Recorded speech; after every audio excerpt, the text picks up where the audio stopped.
আপনার যে ইশতেহার বা আপনি কি করতে চান বা আপনার দল কি করতে চায় সেটা শুনবো। কি মাইক্রোফোন জি ফরাদ নিয়ে যায় তোমরা একটু আমি অলমোস্ট অনেকগুলো কথা চলে আসছে আর কি, কয়েকটা ব্যাপার বলা দরকার। এখানে গত 5ই আগস্টের আগ পর্যন্ত যে সময় কেটেছে তার মধ্যে একটা বড় জায়গা ছিল শিবির একটা মজলুমের নাম হয়ে দাঁড়াইছিল আর কি। মানে কেউ টর্চার্ড হবে মানেনি তাকে শিবির সন্দেহে মারা হয়েছে। রহমান হলে আমাদের এক শিক্ষার্থীকে রীতিমতো ছাদ থেকে ফেলে দিয়েছে, ছাদ থেকে ধাক্কা দিয়ে ফেলে দিয়েছে। তার প্ল্যান হচ্ছে ওরে সুসাইড করছে এই ধরনের দেখাবে। পরে তিনি হাত পা ভাঙা অবস্থায় বেঁচে গেছিলেন। আমাদের মিফতাহুল মারুফ এবারে যে আমাদের জেনারেল মেম্বার পদপ্রার্থী, সে ওকে হলে শুধুমাত্র একটা ফেসবুকে একটা পোস্টের কারণে তাকে হল থেকে ধরে নিয়ে গিয়ে প্রশাসনের ব্যবস্থাপনায় থানায় দিয়ে দেওয়া হয়েছে। তারপরে এসএম হলের একটা ঘটনা আছে, এসএম হলে মোটামুটি চোখ উপড়াই ফেলার মতো অবস্থা আর কি, একদম রক্তাক্ত করে খুব ভয়াবহ অবস্থা।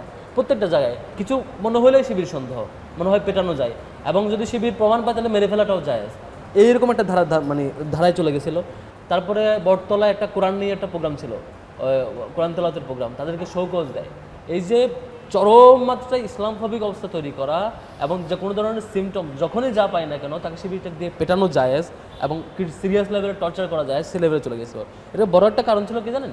বড় কারণ ছিল শেখ হাসিনা যখন প্রথম ক্ষমতায় আসে তখন নিয়োগ তখন যিনি ভিসি ছিলেন, তিনি ভারপ্রাপ্ত ভিসি ছিলেন, তিনি পার্মানেন্ট ভিসি হওয়ার জন্য শিক্ষক নিয়োগ না দিয়ে ভোটার নিয়োগ দেওয়া শুরু করছে। মানে এক প্রকার যা কিছু নিয়োগ দিচ্ছে মনে হচ্ছে উনি ভোটার নিয়োগ দিচ্ছেন লিস্ট ধরে ধরে। এই যে শিক্ষক নিয়োগের বাজে প্রক্রিয়া এবং এই যে শিক্ষককে ভোটারের মতো করে ভোটার নিয়োগ দেওয়ার চিন্তা করা, মেরিট লিস্টে কে আছে, কাকে আগানো দরকার এটা চিন্তা না করে দলীয় রেফারেন্সে কাকে দেওয়া যায়, তখনই মোটামুটি বিশ্ববিদ্যালয় ধ্বংস হয়ে গেছে রীতিমতো। এই সামগ্রিক পরিবেশে একে তো শিক্ষকরা খুবই বাজেভাবে পলিটিক্সে জড়িত এবং তার প্রত্যেকে একটা দলকে ওন করে সেই জায়গায়, এবং সেটিতে আবার একই সাথে হলগুলোতে ছাত্র লীগের একচ্ছত্র আধিপত্য।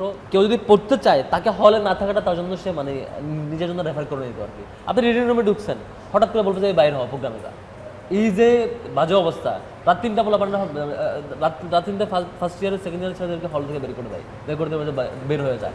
এই যে বাজে পরিবেশ, এদের কারণে বিশ্ববিদ্যালয় গত 15 বছরের শিক্ষার্থীরা একাডেমিক ফ্রেন্ডলি পরিবেশ পায় নাই। এখন সমন্বিত কমিটমেন্ট নেওয়া দরকার প্রত্যেকের জায়গা থেকে, কোনো যাতে এই বাজে জিনিস আর না ফিরে।